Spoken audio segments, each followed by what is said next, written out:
If you take the top 20 causes of death, and this is for 2022, 9 are nutrition or diet related. Indeed, nutrition transition is one of the key reasons that can explain why our diet has become one of the leading causes of death. This nutrition transition, let me explain it in just 2 parts. Firstly, what is happening is that we are eating too much and too frequently highly processed foods.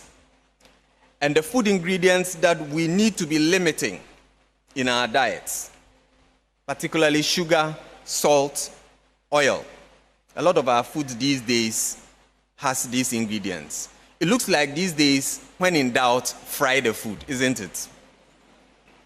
We know that such foods increase our risk of chronic diseases, and there's lots of evidence that demonstrate this. Secondly, we are eating too little of the foods that we need to be eating more of and more frequently. So fruits, vegetables, whole grains, legumes, these are the ones that we should be eating more of.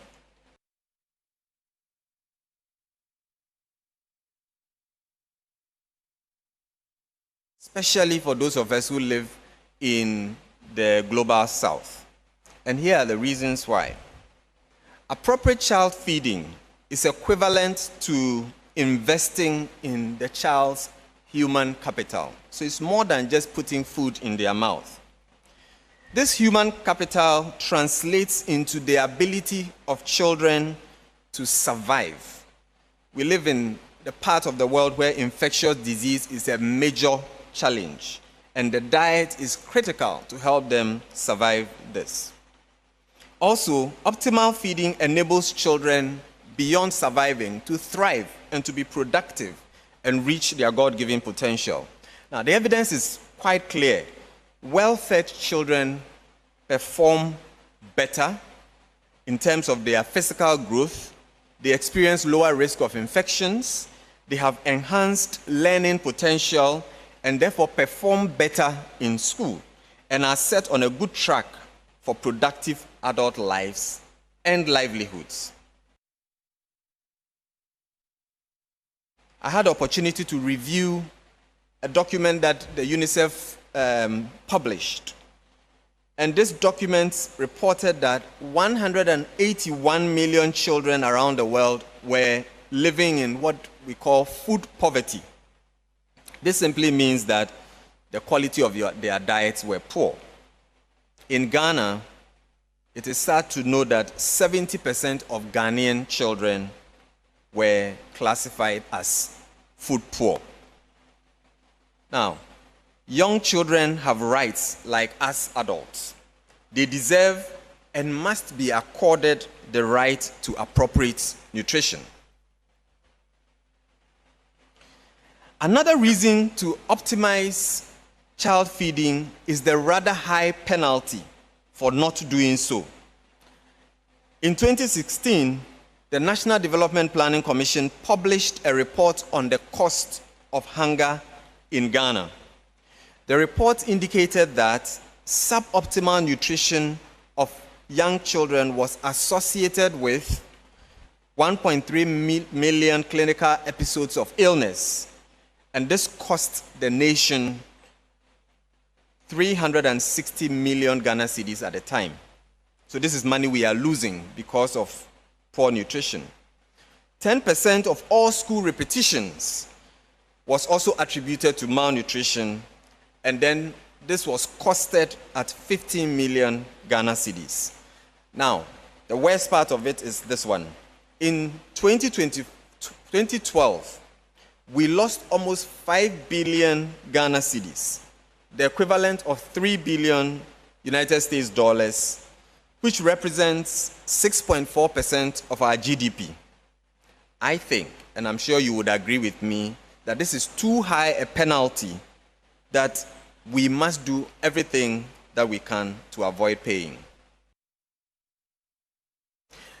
Let me illustrate it with one very key study that was done very early in the 60s in Guatemala. This was among a cohort of young children from 4 villages who were put into 2 groups in an experiment, where one group was fed a high nutritious supplement, and the other was giving something else that provided them just calories. Now, over time, they tracked them, and some even into the early 2000s, so over many years. And they found that those who received the nutritious supplement, they performed better on mental exercises and reading comprehension. And their performance was even better if they had longer exposure to the food supplement. Now, when they had grown and become adults, they were also earning significantly higher wages than the comparison group. There is even indication that they may be working more efficiently because they were spending less duration to be able to get the income that they were obtaining. Now, if you look at the females among them, they also gave birth to children who were taller, about 1.3 centimeters taller on average than the comparison group, indicating the benefit for the next. We also conducted an experiment where we exposed children to an integrated intervention that included giving them chickens so that they can have a poultry with opportunity to produce eggs. They also had a home garden. We supported them with nutrition education and enhanced the health system in the community. Altogether, this study resulted in significantly improved growth in those who were exposed to the intervention.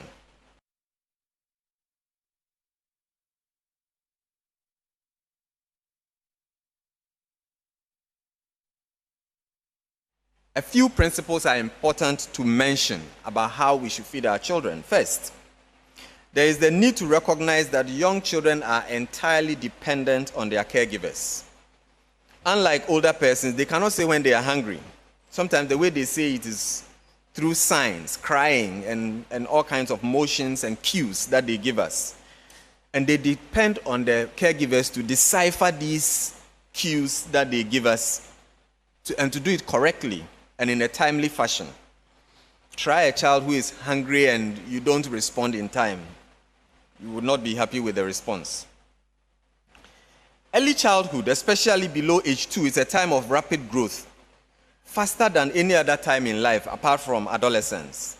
However, infants and young children have the limitation of a small stomach. Therefore, they must be fed more frequently than older children, and this can be inconvenient for caregivers. Child feeding is also complex and dynamic, constantly changing, and so the parents or the caregiver has to keep up with the child. It requires here also 2 key actions that we often get wrong culturally. Young children must be fed on demand, anywhere, anytime, and not on the mother's schedule. And the mothers here know it. Second, optimal feeding requires being responsive, meaning that the caregiver should be observant and respond promptly to the hunger cues. Further, feeding challenges can occur, and they occur frequently. Therefore, there is need to deliberately take steps to support caregivers. And for first-time mothers, this can usually be very challenging. Finally, there are critical feeding transitions that can have adverse implications later in life. If a child associates a particular feeding approach with trauma, this can alter the way they eat later on in life. And that's why things like forced feeding should not be encouraged.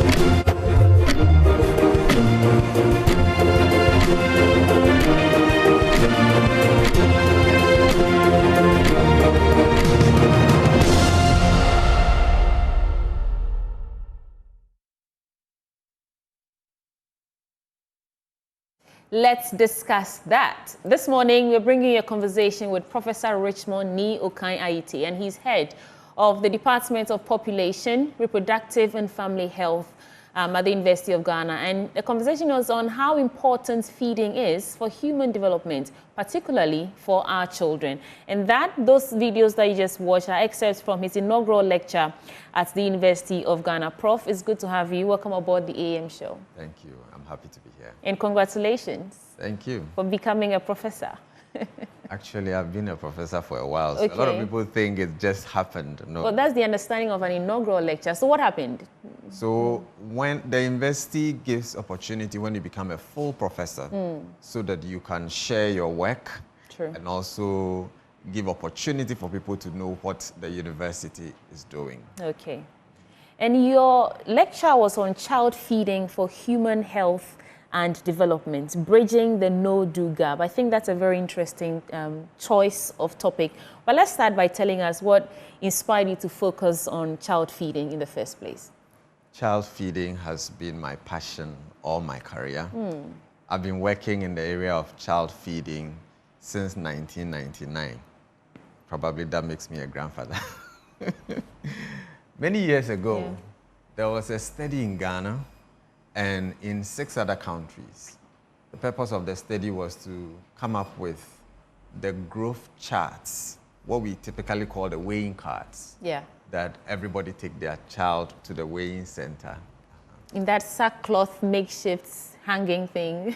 I remember from my little ones. Got it. Yeah. Okay. So the idea was that our study would help us determine what's the best growth chart. That's where I started my career, working on that project. So that sort of defined what I do. So most of my work is really on how do you ensure that children grow well, and what they eat is really what defines largely how they grow. Okay. Not only what they eat, but also all the things in their environment that they are exposed to. Infections, the way a mother cares for the child, the interactions that they have, even the kind of space they spend their time in. And that's why daycare is really important. Every experience you have in life shapes you to become who you are. So let's talk about it then. How really is child feeding related to human development? And maybe you can also elaborate some of the things I took note of in your lecture. You said young children have a smaller stomach and should be fed more often or more frequently. So how important is feeding related to human development, and what really should we be taking note of? I would say probably 2 main things. One is the fact that children have a right to optimal diet and nutrition. What I mean by diet is everything that you eat and how you eat. That's what we mean by diet. And nutrition is what you eat, what it eventually does for your body. Every child has the right to these 2 things. It may look like it's odd to say that children have a right, because there are some children who don't get optimal diets. In this Ghana that we live in, we are a middle-income country. Yeah. But there are children who are not getting enough to eat, and enough frequently, and of quality food. So in my lecture, I did point to a UNICEF document that came out just this year, actually. Is that the 181 million children facing food poverty? Exactly. But the sad thing is that in Ghana, 70% of children under 5 years are considered food poor. Under 5? Under 5. Now, we are not only talking about people who live in poverty, not income poverty. They may be in a house where the parents have everything it takes to purchase food, but still experience food poverty. It's just because they are not being given what they need at the time that they need it. So that's one key thing. We have to be intentional about how we feed children. Otherwise, children don't grow well. And then the second reason is that if they don't grow well, it programs them for the way their lives will become. In fact, I pointed to a study where in Guatemala, they had shown that children who are fed well actually grow up to be adults who earn better income. Let's use just income as a proxy for how your life turns out. But actually, the whole quality of your life can be determined by how you are fed as a child. You are what you eat. You are what you, thank you. Yeah. You know, I so like those are reasons why we have to be very intentional about what our children eat, how they eat, how frequently they eat. You can't subcontract the way your child is fed to another person. Right. Because children are brought into the world. You have to have a plan for taking care of them. And you have to make arrangements. Now, you say that these days people are very busy and some are subcontracting the care of their children to other children.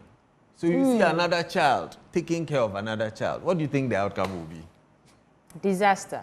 So there is need to be Right. deliberate about how you do it.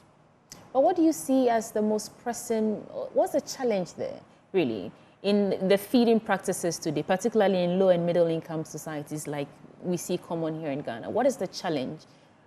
There are multiple challenges I'll talk about.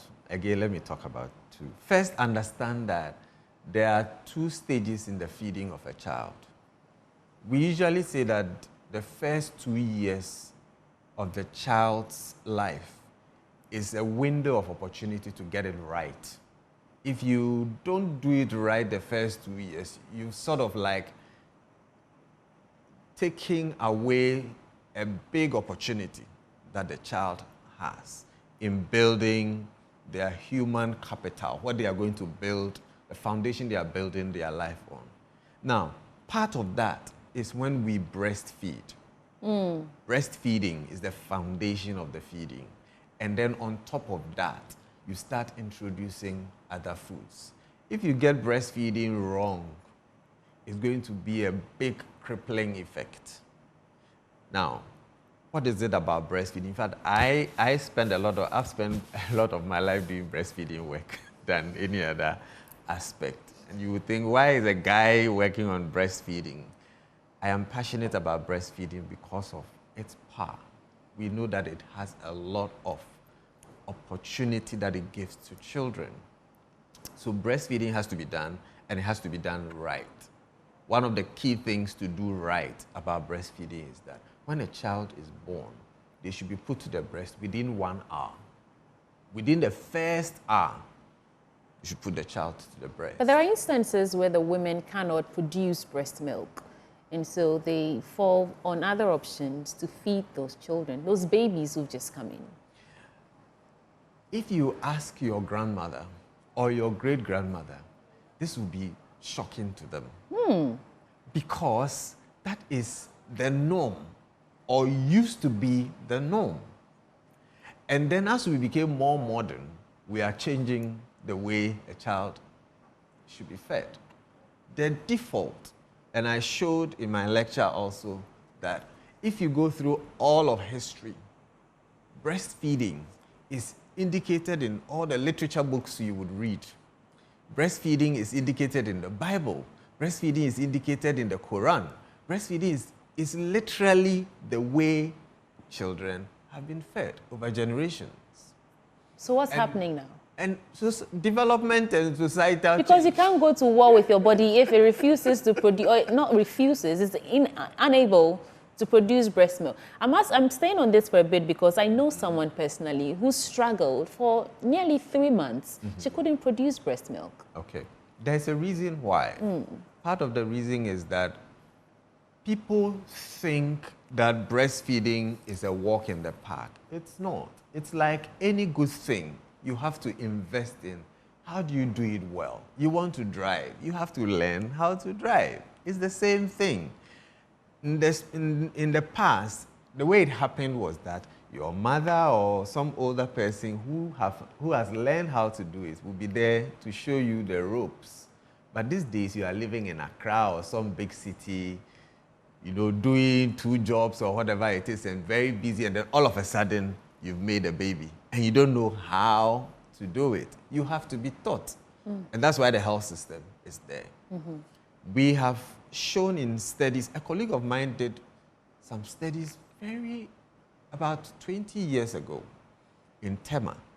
She found that children breastfeed best when you start showing the mother how to do it during pregnancy. And then around the time that they are about to give birth. And then also after birth, and support them through it. So the World Health Organization recommends that breastfeeding is the best way to feed children. But it also says that mothers must be supported to be able to breastfeed. So somebody has to be helping mothers to do it. It's not only the grandmothers, even husbands have to do it. So I'll tell you a story, a personal story. Please, share. When we were going to have my first boy, I had someone who was teaching me and mentoring me for my research in breast milk. For my PhD, I did research on breastfeeding. And so I invited her to my home. She engaged with my wife, with my mother-in-law, who was going to assist my wife when the baby came, and taught them what to expect. And that was not just a one-time encounter. My wife visited her subsequently in her home, and she took my wife through how do you handle the baby when the baby comes? How do you attach the baby to the breast? It doesn't come automatically. How do you ensure that the baby is suckling well? We call that latch. How do you ensure that the mother is sitting and positioned very well? There are all kinds of positions for putting the baby to the breast. You know, so once she got through that training, she was able to do what is needed. Are you saying that in those instances where there's a challenge to breastfeed or to produce breast milk, it's a lack of technical know-how? Those situations actually should be rare, where for one reason or the other, milk is not flowing. But typically, every woman who carries a baby to term should be able to produce breast milk. All right. We usually say that breast milk production starts from the brain. You see the milk coming here, but it starts from the brain. Because there are all kinds of hormones that control it. The breast, the nipple, and the areola area, the dark part, that's just the switch. The baby starts suckling within the first hour of delivery, and it sends a message to the brain, and the brain secretes some hormones that says, put out the breast milk. It's time to flow. flow. It's a very beautiful physiology. Okay. So that's one. Right. I said two things. One is the breastfeeding. You need to do that immediately after birth or within 1 hour. And you need to give only breast milk up to 6 months.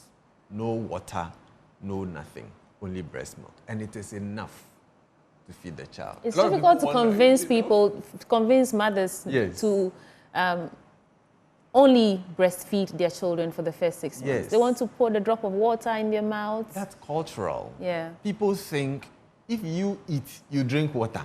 So if the child is eating breast milk, they must drink water. But you're saying breast milk contains everything that the child needs, the baby Plus, needs. it has the composition of breast milk is more than 90% water.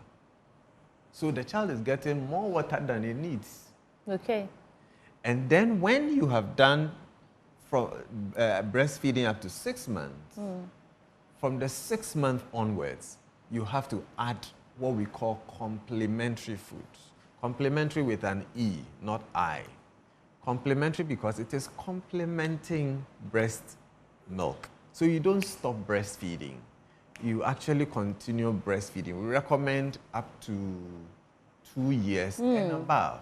Okay. I hope that doesn't scare you. And above. The above scares me. 2 years and above. Somebody this week who was telling me that he was, just yesterday actually, when a workshop, he told me he was breastfed until after 3 years. Why are you grimacing? Because our mothers have done it, you know, for a long time. They were breastfeeding their children until the children decided. Prof, I'm just looking at this era and how women are busy. We're not just stay-at-home moms anymore, waiting for the man to go and come back and bring the money and all that. So you don't want to be breastfeeding your child for 3 years. That's putting your life, if you have a career, whatever job, business you have, that's putting on hold for 3 years. That's a challenge. It's a challenge, but you have to always ask yourself, what am I looking for? You know, the way the world is, you can't have everything. So you have to make choices. I'm not saying women shouldn't have careers, but I'm saying, how do you put the two side by side and be, we say it this way, to be successful in your productive work and to also be reproductively successful. The two should be able to work together. I guess that's where technology comes in. We have pumps now where you can pump some breast milk and That's keep it one for a way while. to do it. The average Ghanaian may not be able to afford a pump.